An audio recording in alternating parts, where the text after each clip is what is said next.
Hello everyone, मैं प्रदीप कुमार आगाज IAS institute में आप सभी का स्वागत करता हूं। तो आइए आज के इस वीडियो में हम लोग बात करने वाले हैं आंतरिक सुरक्षा।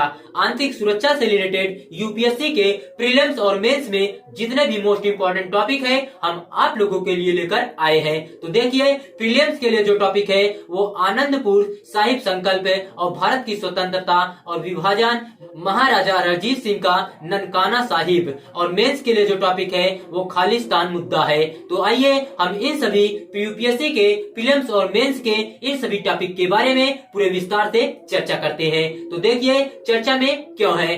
कुछ महीनों से पंजाब में खालिस्तान अलगाववादी आंदोलन के विचार का प्रचार कर रहे सिख आतंकवादी जनरल सिंह भिंडरावाले का अनुयायी अमृतपाल सिंह भागने में सफल रहा। खालिस्तान आंदोलन क्या है, आइए समझते हैं। खालिस्तान आंदोलन वर्तमान पंजाब, भारत और पाकिस्तान दोनों में एक अलग संप्रभु सिख राज्य के लिए लड़ाई है। ऑपरेशन ब्लू स्टार 1984 और ऑपरेशन ब्लैक थंडर 1986 एवं 1988 के बाद भारत में इस आंदोलन को दबा दिया गया था, किंतु यह सिख आबादी विशेष रूप से कनाडा, ब्रिटेन एवं ऑस्ट्रेलिया जैसे देशों में सिख प्रवासियों की सहानुभूति और उसका समर्थन प्राप्त करने के लिए सदैव क्रियाशील रहता है। खालिस्तान आंदोलन की पृष्ठभूमि क्या है, आइए समझते हैं एक एक करके। सबसे पहले भारत की स्वतंत्रता एवं विभाजन आइए जानते हैं। इस आंदोलन की उत्पत्ति भारत की स्वतंत्रता और बाद में धार्मिक आधार पर हुए विभाजन के कारण हुई। भारत और पाकिस्तान के मध्य विभाजित पंजाब प्रांत में सबसे अधिक सांप्रदायिक हिंसा हुई, जिसके कारण लाखों लोग शरणार्थी बनने को विवश हुए। इस विभाजन के कारण महाराजा रणजीत सिंह के महान सिख साम्राज्य का राजधानी क्षेत्र लाहौर पाकिस्तान के नियंत्रण में चला गया। साथ ही सिख धर्म के संस्थापक गुरु नानक का जन्म स्थान ननकाना साहिब सहित कई पवित्र सिख स्थल भी पाकिस्तान के अधिकार क्षेत्र में चले गए। स्वायत्त पंजाबी सूबे की मांग आइए जानते हैं। पंजाबी भाषी राज्य के निर्माण और अधिक स्वायत्तता के लिए राजनीतिक संघर्ष की शुरुआत स्वतंत्रता के समय पंजाबी सूबा आंदोलन के साथ हुई। वर्षों के विरोध के बाद वर्ष 1966 में पंजाब को पंजाबी सूबे की मांग को प्रतिबिंबित करने के लिए पुनर्गठित किया गया था। तत्कालीन पंजाब राज्य को हिंदी भाषी हिमाचल प्रदेश और हरियाणा के हिंदू बहुल राज्यों तथा पंजाबी भाषी सिख बहुल पंजाब में विभाजित किया गया था। आनंदपुर साहिब प्रस्ताव क्या है, आइए जानते हैं। 1973 में नए सिख बहुल पंजाब के प्रमुख दल अकाली दल ने मांगों की एक नई सूची जारी की, जिसमें राजनीतिक मांगों के अतिरिक्त आनंदपुर साहिब प्रस्ताव में पंजाब से संबंधित चिन्हित क्षेत्रों की पूर्ण स्वायत्तता की भी मांग की गई। इसके अलावा पृथक राज्य और अलग संविधान की मांग भी की गई, जबकि अकालियों ने स्वयं बार बार यह स्पष्ट किया कि वे भारत से अलग होने की मांग नहीं कर रहे हैं। भारत के लिए आनंदपुर साहिब प्रस्ताव गंभीर चिंता का विषय था। भिंडरावाले आइए जानते हैं। जनरल सिंह भिंडरावाले, जो एक करिश्माई उपदेशक था, ने जल्द ही अकाली दल के नेतृत्व के विपरीत स्वयं को सिखों की प्रमाणिक आवाज के रूप में स्थापित कर लिया। ऐसा माना जाता है कि कांग्रेस के राजनीतिक लाभ हेतु अकालियों के खिलाफ खड़े होने के लिए भिंडरावाले को संजय गांधी का समर्थन प्राप्त था।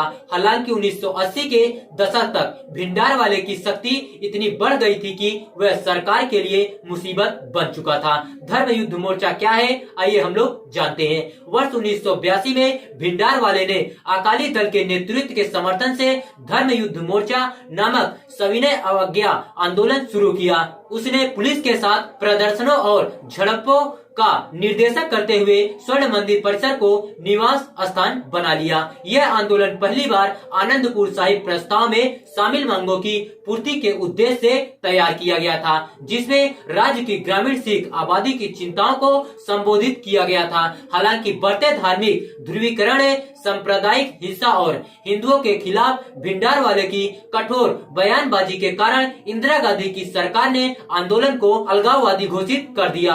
ऑपरेशन ब्लू स्टार क्या है, आइए हम लोग समझते हैं। ऑपरेशन ब्लू स्टार 1 जून 1984 को शुरू हुआ, लेकिन भिंडरावाले और भारी हथियारों से लैस उसके समर्थकों के उग्र प्रतिरोध के कारण सेना का ऑपरेशन टैंकों एवं हवाई उपयोग के साथ मूल उद्देश्य से अधिक बड़ा एवं हिंसक हो गया। यह ऑपरेशन में भिंडरावाला मारा गया और स्वर्ण मंदिर को उग्रवादियों से मुक्त कर दिया गया। हालांकि जिससे दुनिया भर में सिख समुदाय के लोग भावनात्मक रूप से अत्यधिक आहत हुए। इसने खालिस्तान की मांग को भी तेजी कर दिया। ऑपरेशन ब्लू स्टार के परिणाम क्या है, आइए हम लोग समझते हैं। अक्टूबर 1984 में प्रधानमंत्री इंदिरा गांधी की 2 सिख अंगरक्षकों द्वारा हत्या कर दी गई, जिसने विभाजन के बाद से सबसे खराब सांप्रदायिक हिंसा को जन्म दिया, जहां बड़े पैमाने पर सिख विरोधी हिंसा में 8000 से अधिक सिखों का नरसंहार किया गया था। इस घटना के प्रतिरोध में एक वर्ष बाद कनाडा में स्थित सिख राष्ट्रवादियों ने एयर इंडिया हवाई जहाज को विस्फोट से उड़ा दिया, जिसमें 329 लोग मारे गए। उन्होंने दावा किया कि हमला भिंडारवाले की हत्या का बदला लेने के लिए लिया गया था। पंजाब ने इस दौरान सबसे खराब हिंसा देखी, जो वर्ष 1995 तक विद्रोह का केंद्र बन गया। बाद में इस आबादी का बड़ा हिस्सा उग्रवादियों के खिलाफ हो गया। साथ ही भारत ने आर्थिक उदारीकरण की दिशा में कदम बढ़ाए। खालिस्तान आंदोलन की वर्तमान स्थिति आइए हम लोग जानते हैं। पंजाब में हालात लंबे समय से शांतिपूर्ण रहे हैं, किंतु विदेशों में कुछ सिख समुदायों द्वारा किए जा रहे ऐसे आंदोलन देखे जा रहे हैं। प्रवासियों में मुख्य रूप से ऐसे लोग शामिल हैं जो भारत में नहीं रहना चाहते हैं। वहाँ खालिस्तान के लिए प्रदर्शन अभी भी अधिक मौजूद है, क्योंकि इनमें से बहुत लोग ऐसे हैं जिनके मस्तिष्क में 1980 के दशक की भयानक यादें स्पष्ट रूप से विद्यमान है।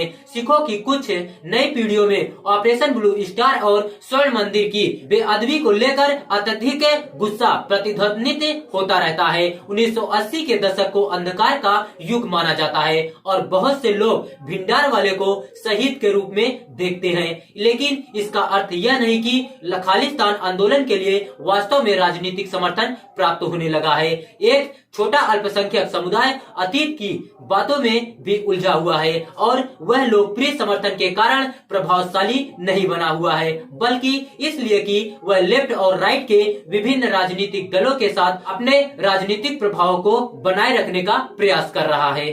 तो देखिए, अगर आप लोगों को इसका पीडीएफ चाहिए तो इसका पीडीएफ टेलीग्राम चैनल पर मिल जाएगा। टेलीग्राम चैनल का नाम है आगाज आईएएस इंस्टीट्यूट और टेलीग्राम चैनल का लिंक हमने डिस्क्रिप्शन में दे दिया है। आप वहां से जाकर टेलीग्राम चैनल को डायरेक्ट विजिट कर सकते हैं और पीडीएफ डाउनलोड कर सकते हैं।